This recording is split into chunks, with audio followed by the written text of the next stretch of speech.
I want to talk about one more thing that I'm very, very proud of as minister. When I first came to the department, we had all kinds of problems. So we had one with companion animals, cats and dogs.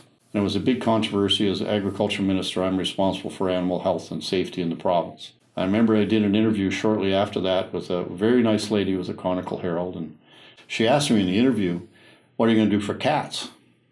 And I said, well, cats are protected under the law, which they were, and same as dogs were, but not as good as they should have been. And she printed exactly what I said. And the next morning, we had over 200 emails in my office, people that saying we're not going to protect cats. Well, that was a lesson I learned very quickly. So I started thinking about what we could do with this. So I started by contacting animal rights people in the province and talking to them one at a time. Between them all, they were doing an excellent job, but they didn't have the tools to do it. So I sat down with them. We had some pretty intense meetings. I'm listening very carefully to what they had to say. And I left everything mostly out of the law so we could do it in regulations.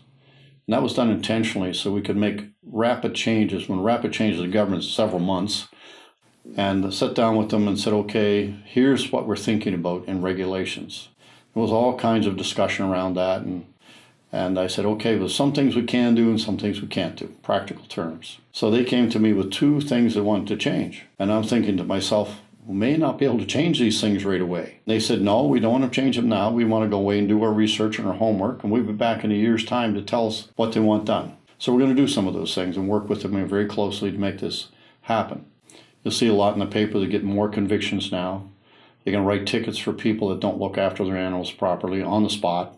But if it wasn't for their ideas, their approach to things, and how we worked together on this, that would have never happened. My most proud moment of the whole thing was when Tuxedo Stan Party came in with an award, the Tuxedo Stan Do-Gooder Award. And Tuxedo Stan, there's a picture of him on the awards, nicely framed. They gave it to me. So I'm very proud of that award. I'm very proud of the work that Tuxedo Stan Party does for animal rights, because that's really what they're about. They're about animal rights.